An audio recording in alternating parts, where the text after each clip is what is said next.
تو آپ سب کے سامنے ہاتھ جوڑتا ہوں کہ اپنے نبی کی زندگی کو اپنا لو.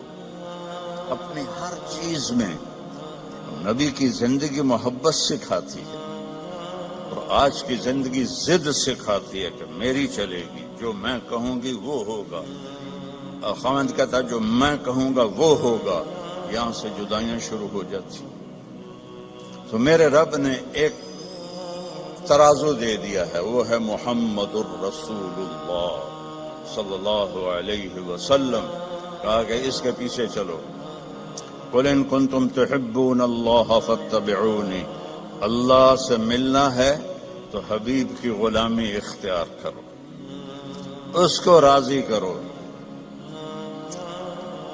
ایک صحابی آئے، یا رسول اللہ میرے پڑوسی کی کھجور ہے ٹیڑھی ایسے، تو اس کی کچھ شاخیں میرے گھر آ جاتی ہیں، جیسے یہ ایسے ہوا.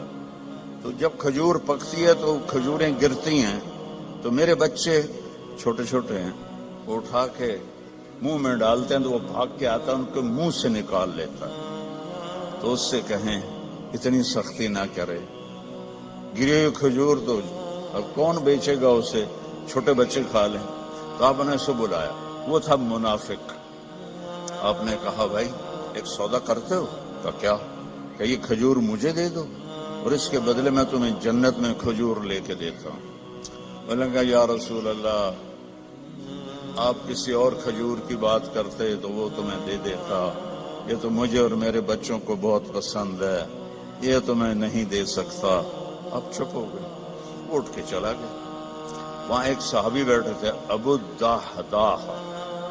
کہنے کہ یا رسول اللہ اگر میں آپ کو یہ کھجور لے کے دے دوں تو مجھے جنت میں کھجور لے دو گے؟ آپ نے کہا بالکل. تو پیچھے پہنچ گئے، کہنے کہ بھائی کھجور بیچو گے؟ جا جا میں اللہ دے نبی نے نہیں بیچی، تینوں کدو بیچا، چل پھٹا کھا. تو ابو الدحداح کہنے لگے جو قیمت تیرے منہ میں آتی ہے بول دے، میں دوں گا. تو اس نے اس کو بھگانے کے لیے کہا کہ جو تیرا باغ ہے نا 600 کھجوروں کا، وہ مجھے دے دے، یہ کھجور تو لے لے. اب اس کو 110% یقین تھا، کیونکہ پاگل تھوڑا ہی ہے کہ ایک کھجور کسی کو لے کر دینی ہے اور اس کے بدلے 600. میں تو ذمہ دار ہوں، 600 کھجوروں کا باغ بہت بڑا باغ ہے. تو اب ابو الدحداح کی سنو، ایمان والوں کی ترجیحات کیسی ہوتی ہیں. وہ کہنے لگے سودے سے پھرو گے تو نہیں؟ ذرا آپ غور کریں، 600 کھجوریں وہ ڈیمانڈ کر رہا ہے اور ایک ٹیڑھی کھجور اس کو دے رہا ہے جو آگے انہوں نے اس کے پڑوسی کو دے دینی ہے. تو کہنا تو انہیں چاہیے تھا یار اتنی قیمت تو نہ کر، تو کوئی تھوڑی لے. کہتے ہیں سودے سے پھرو گے تو نہیں؟ وہ کہنا کہ میں کوئی پاگل ہوں. انہوں نے کہا ڈن، ہو گیا، باغ تیرا، کھجور میری. بھاگے ہوا ہے، یا رسول اللہ میں نے کھجور خرید لی، اب آپ دے دیں جس کو دینی ہے. ہم نے کہا کتنے میں لی؟ کہا جی 600 کھجوروں کا باغ دے کر. تو آپ نے فرمایا پھر میں نے بھی قیمت بدل دی. پہلے تو ایک کھجور کے بدلے میں ایک کھجور کی بات ہو رہی تھی، اب میں دیکھ رہا ہوں کم من عدق رداح ودار فیاح لأبی الدحداح. تیرے لیے جنت میں کھجوروں کے باغ لگ گئے، اور ہر باغ میں تیرے لیے عالی شان گھر بن گیا، چل موج کر. اب انہوں نے دوڑ لگائی اور پہنچے. کھجوروں کا زمانہ تھا نا، پھل کا، تو باغ میں داخل نہیں ہوئے کہ کہیں نیت نہ پلٹ جائے، باہر کھڑے ہو. تو کھجوروں کے زمانے میں مدینے والوں کے بچے بیویاں باغ میں آ جاتے تھے حفاظت کے لیے. تو باہر کھڑے ہو کر کہنے لگے ام الدحداح، دحداح کی ماں. ان نے کہا جی، کب باہر آ جاؤ، باغ بیچ دیا ہے. کہیں کیسے بھیج دیا ہے؟ کہا اس کے بدلے میں جنت میں باغ مل گئے ہیں، گھر مل گئے ہیں۔ اب عورتیں زیادہ کمزور ہوتی ہیں، وہ کہتی تیرا ستہ ناز، بچے کہ تو کھاون گے، میں کہ تو کھاواں گی، بھکھا مار دیتا، جا ڈبل جاب کر، میں بڑا کر لینا ہے۔ تو وہ کہنے لگی ربح البیع ربح البیع ربح البیع، واہ واہ ابو الدحداح، کیا بڑھیا سودا کیا ہے، کیا بڑھیا سودا کیا ہے، کیا اعلیٰ سودا کیا ہے۔ یہ اللہ ہم سے چاہتا ہے کہ ہم آنکھیں بند کر لیں، کان بند کر لیں اور اپنے نبی کی غلامی میں آئیں۔ میرے نبی نے فرمایا ترکتکم علی محجۃ بیضاء، میں تمہیں ایسے روشن راستے پر چھوڑ کے جا رہا ہوں جس میں کوئی موڑ نہیں آتا، کہیں اندھیرا نہیں ہوتا۔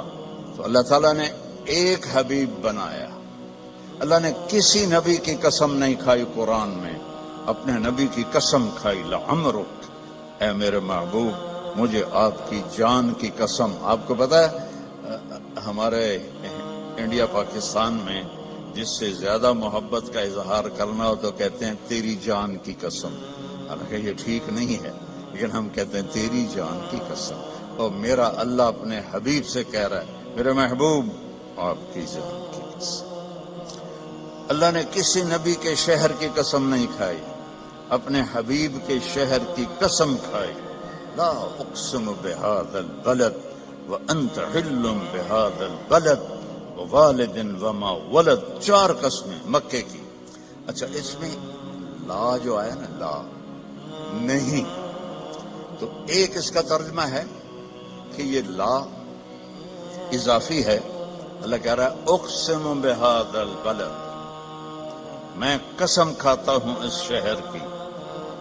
اچھا عربیت میں بڑا وسعت ہے، اس کا ایک معنی شاید آپ نے کبھی نہ سنا ہو، اس کا دوسرا معنی ہے یہاں لما چھپا ہوا ہے، لما لا، میرے نبی جس شہر میں آپ ہوں میں کیوں نہ اس کی قسم کھاؤں، وہ کتنا برکت والا شہر ہے، میں کیوں نہ اس کی قسم کھاؤں۔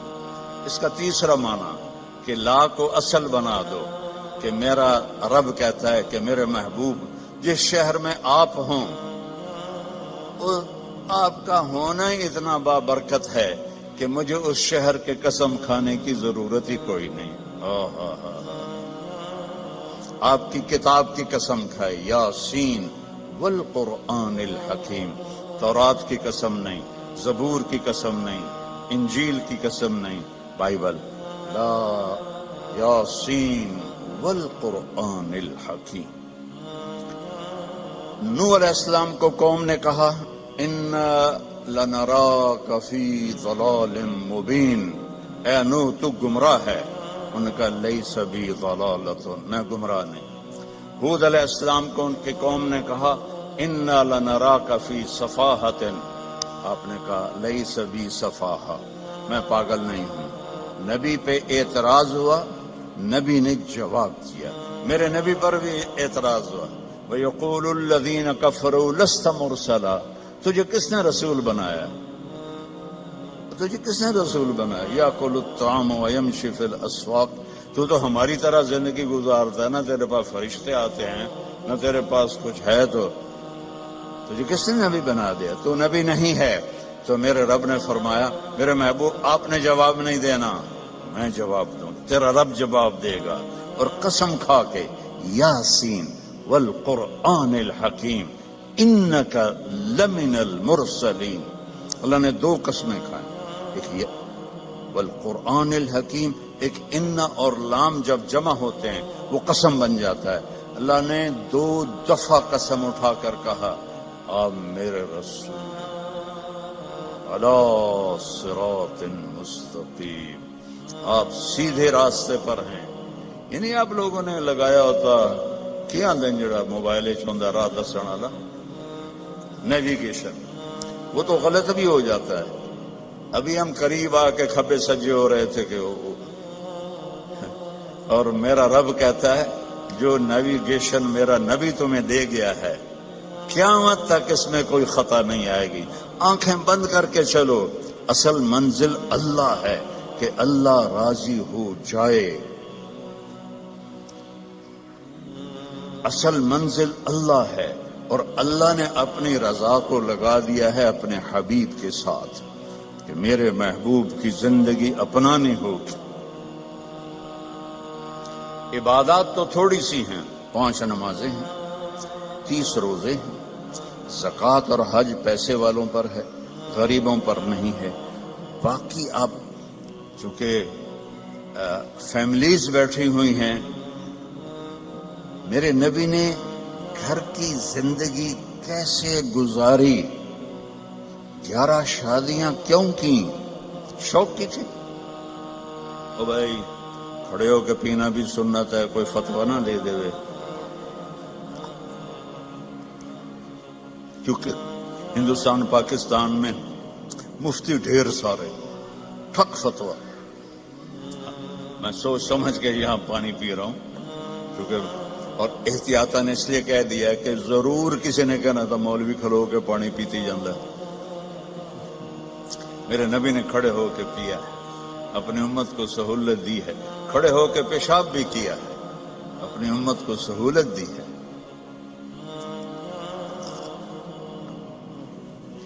آپ نے فرمایا میں نے جہاں شادی کی اور جہاں بیٹی کی شادی کی، آسمان سے جبریل آئے اور کہا یا رسول اللہ، اللہ فرما رہے ہیں یہاں شادی کریں، یہاں شادی کریں، یہاں شادی کریں، یہاں شادی کریں.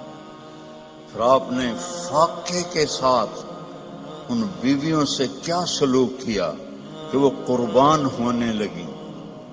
3 دن نہیں، 2 مہینے گھر میں چولہا نہیں جلتا تھا. کسی بیوی کے گھر میں 2 مہینے چولہا نہیں جلتا تھا. حضرت عروہ بن زبیر نے پوچھا حضرت عائشہ سے، خالہ جان پھر آپ کھاتے کیا تھے؟ کہ کھجور اور پانی، کھجور اور پانی. ایک رات آپ حضرت عائشہ کے ساتھ لیٹے ہوئے تھے تو کبھی یوں کروٹ بدلے اور کبھی ایسے کروٹ بدلے، اور جلدی جلدی یہ پروسیس چل رہا تھا. پھر ایک دم آپ آگے بڑھے اور جو چارپائی کی لکڑی ہوتی ہے جس کے ساتھ وہ بنا ہوتا ہے باندھ، اس پر اپنے پیٹ کو ٹکایا، پورا دھڑ نیچے اور پیٹ لکڑی کے ساتھ ایسے پریس. حضرت عائشہ اٹھ کے بیٹھ گئے، یا رسول اللہ کیا ہوا؟ آپ اٹھ کے بیٹھے. عائشہ بھوک بہت لگی ہے، بھوک بہت لگی. حضرت عائشہ رونے لگی، یا رسول اللہ آپ اللہ سے مانگتے کیوں نہیں؟ کہ نہیں عائشہ، مجھ سے پہلے میرے بھائی جو نبی آئے تھے وہ اسی طرح دنیا سے گئے، میں بھی اسی طرح دنیا سے جاؤں گی. اس فاقے کے باوجود بیویاں قربان ہو رہی ہیں. کیا زندگی تھی. آپ نے کبھی کسی بیوی کو تانا نہیں دیا. کسی بیوی غصے میں آ جاتی تھی، آپ خاموش رہتے تھے، ایک لفظ نہیں بولتے تھے. چپ رہنا سیکھ لو. اگر آپ گھروں کو بسانا چاہتے ہیں، میرے نبی نے طریقہ بتایا، چپ رہنا سیکھو، لبوں کو سینا سیکھو. مزید ایسی ویڈیوز کے لیے چینل کو سبسکرائب کریں.